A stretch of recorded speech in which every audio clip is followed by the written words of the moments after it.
Hebron dan berkata, "Ketahuilah, kami ini darah dagingmu. Telah lama ketika Saul memerintah, engkaulah yang memimpin segala gerakan orang Israel.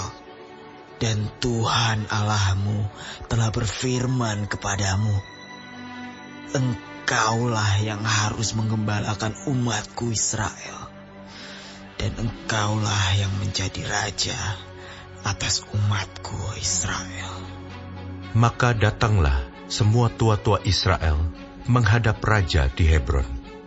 Lalu Daud mengadakan perjanjian dengan mereka di Hebron, di hadapan Tuhan. Kemudian mereka mengurapi Daud menjadi raja atas Israel, seperti yang difirmankan Tuhan dengan perantaraan Samuel.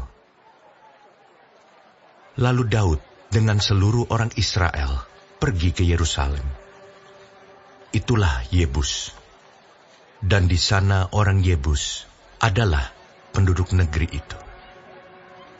Penduduk Yebus berkata kepada Daud, "Engkau tidak sanggup masuk kemari." Tetapi Daud merebut kubu pertahanan Sion, yaitu kota Daud. Daud telah berkata, "Siapa lebih dahulu memukul kalah orang Yebus, ia akan menjadi kepala dan pemimpin." Lalu Yoab, anak Zeruya, yang menyerang lebih dahulu, maka ia menjadi kepala. Lalu Daud menetap di kubu pertahanan itu. Sebab itu orang menamainya Kota Daud. Ia memperkuat kota itu sekelilingnya, mulai dari Milo, bahkan sekelilingnya seluruhnya. Sedang Yoab membangun kembali selebihnya dari kota itu. Lalu makin lama, makin besarlah kuasa Daud, sebab Tuhan semesta alam menyertainya. Inilah kepala-kepala para pahlawan yang mengiringi Daud, yang telah memberi dukungan yang kuat kepadanya, bersama-sama seluruh Israel, dalam mencapai kedudukan raja, dan yang mengangkat dia sebagai raja, seperti yang difirmankan Tuhan mengenai Israel. Inilah daftar para pahlawan yang mengiringi Daud. Yasobam bin Hakmoni, kepala Triwira. Ia mengayunkan tombaknya melawan 300 orang yang tertikam mati dalam satu pertempuran. Dan sesudah dia, Eleasar anak Dodo, orang Ahohi itu. Ia termasuk ketiga pahlawan itu. Ia ada bersama-sama Daud di Pasdamim, ketika orang Filistin berkumpul di sana untuk berperang. Ada sebidang tanah ladang penuh jelai di sana, ketika tentara melarikan diri dari hadapan orang Filistin. Maka berdirilah mereka di tengah-tengah ladang itu. Mereka dapat mempertahankannya dan memukul kalah orang Filistin. Demikianlah diberikan Tuhan kemenangan yang besar. Sekali datanglah 3 orang dari ke-30 kepala ke Gunung Batu, mendapatkan Daud dekat Gua Adulam. Sedang tentara orang Filistin berkemah di lembah Refaim. Pada waktu itu, Daud ada di dalam kubu gunung, dan pasukan pendudukan orang Filistin pada waktu itu ada di Betlehem. Lalu timbullah keinginan pada Daud, dan ia berkata, "Sekiranya ada orang yang memberi aku minum air dari perigi Betlehem yang ada dekat pintu gerbang." Lalu ketiga orang itu menerobos perkemahan orang Filistin.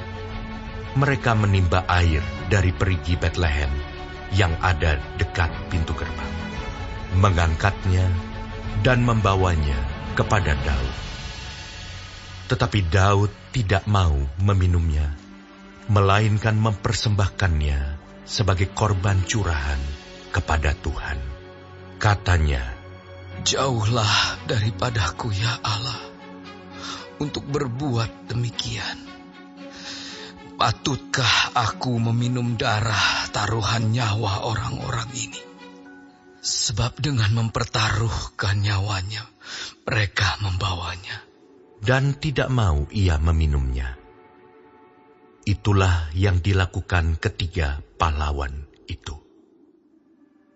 Abisai, adik Yoab, dialah kepala ke-30 orang itu. Dan dialah yang mengayunkan tombaknya melawan 300 orang yang mati ditikamnya. Ia mendapat nama di antara ke-30 orang itu. Di antara ke-30 orang itu, ia paling dihormati. Memang ia menjadi pemimpin mereka, tetapi ia tidak dapat menyamai Triwira itu.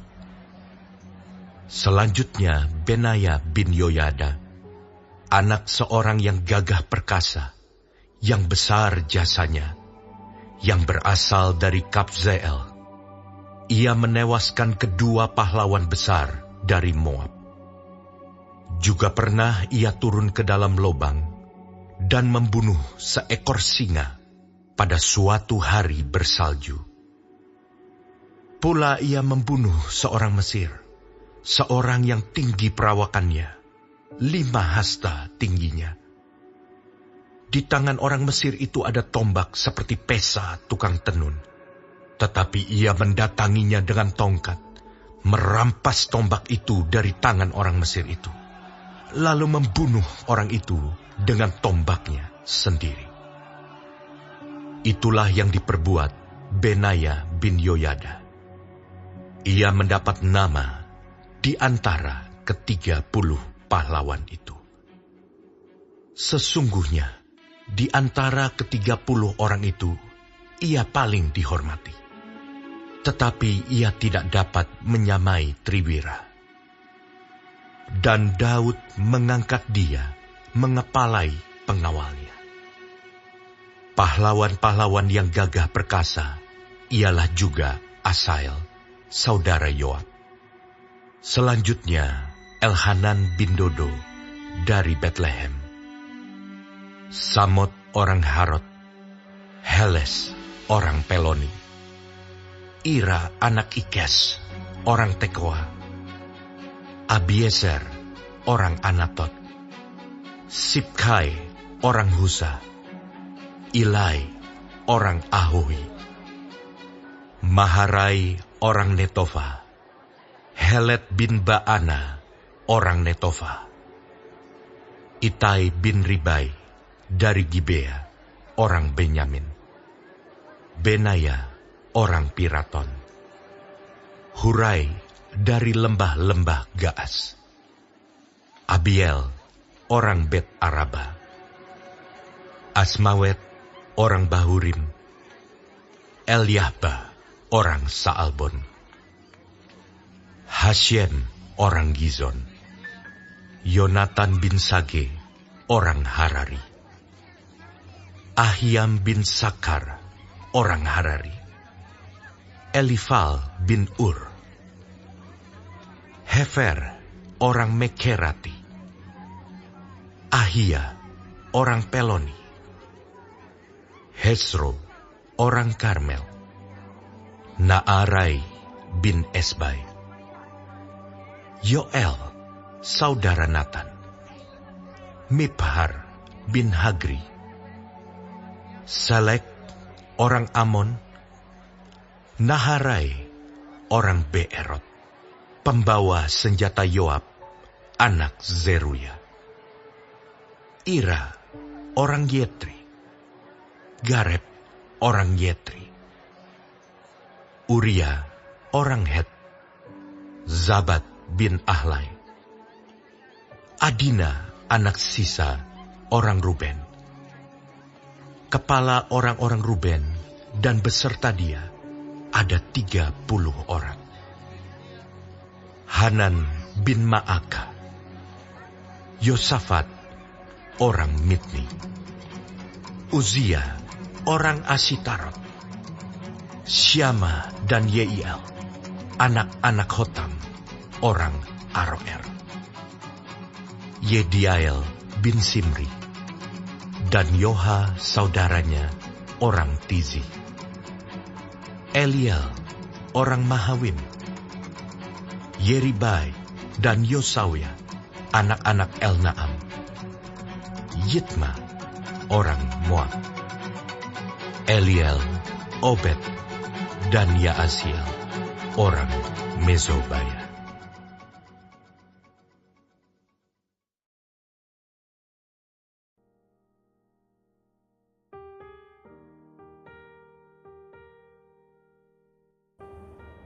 Shalom, saudara-saudaraku yang kekasih di dalam Tuhan Yesus Kristus. Puji Tuhan kalau kita masih diberi kesempatan hidup. Dan haleluya kalau kita masih bisa mempelajari firman Tuhan, kompas dalam kehidupan. Dari kitab 1 Tawari 11, Tuhan Yesus memberkati.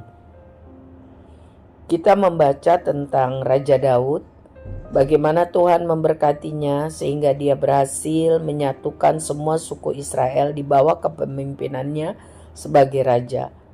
Bagaimana upaya merebut Yerusalem dari kekuasaan orang Yebus dan menjadikannya ibu kota kerajaan dibuat Tuhan sukses. Keberhasilan Daud didukung oleh para pahlawan yang berkualitas dan setia kepadanya. Ya, para pengawalnya disebutkan daftar namanya. Kisah keberhasilan ini adalah sebenarnya cerita yang panjang. Bagaimana rencana Tuhan dari Daud masih muda sampai terrealisir menjadi raja bagi umat Tuhan Israel. Sejak awal, ketika Saul tidak mau lagi taat dan setia kepada firman Tuhan, Tuhan menolak Saul menjadi raja karena dia hidup dalam pelanggaran dosa, tidak mau taat dan bertobat. Dan Tuhan telah memilih Daud, memprosesnya melalui banyak kesulitan supaya siap menjadi raja atas Israel. Lalu Tuhan mengutus Nabi Samuel untuk mengurapi Daud waktu dia masih muda menjadi raja pilihan Tuhan. 1 Samuel 15 dan 16 mencatat mengenai hal itu. Proses atau jalan hidup yang harus ditempuh Daud tidak mulus. Berulang-ulang Saul mencoba membunuh Daud, membuat Daud harus melarikan diri dari kota ke kota, dari padang gurun ke padang gurun, dari goa ke goa. Bahkan ketika Saul sudah mati pun Daud tidak bisa langsung menjadi raja, sebab masih ada penolakan, perlawanan, kurang lebih 7,5 tahun. Sebelum akhirnya pada waktu dan cara Tuhan, Daud bisa diangkat menjadi raja atas seluruh Israel. Jadi saudaraku yang kekasih, kita tahu sekarang bahwa Tuhan turut bekerja untuk mendatangkan kebaikan bagi orang yang mau tetap percaya, taat dan setia kepada Tuhan. Dengan cara dan waktu Tuhan, sebanyak apapun tantangan, persoalan, gejolak dalam kehidupan, karena anugerah Tuhan, Daud sanggup menghadapinya sampai akhirnya rencana Tuhan yang terwujud. Daud mempercayai Tuhan dengan segenap hatinya. Walaupun realitanya sangat susah, pahit, tapi dia percaya bahwa di balik kesulitan itu semuanya akan mendatangkan yang baik. Jadi, jika saat ini kita juga sedang menghadapi banyak persoalan, percayalah bahwa masa depan sungguh ada dan harapan kita tidak akan hilang. Kalau kita sungguh-sungguh hidup hormat, takut akan Tuhan senantiasa. Amsal 23 ayat 17 sampai 19. Kiranya kita mendengar firman Tuhan dengan sungguh-sungguh dan menjadi bijak dengan melakukan firman Tuhan, petunjuk kehidupan yang benar. Tuhan Yesus memberkati kita. Amin.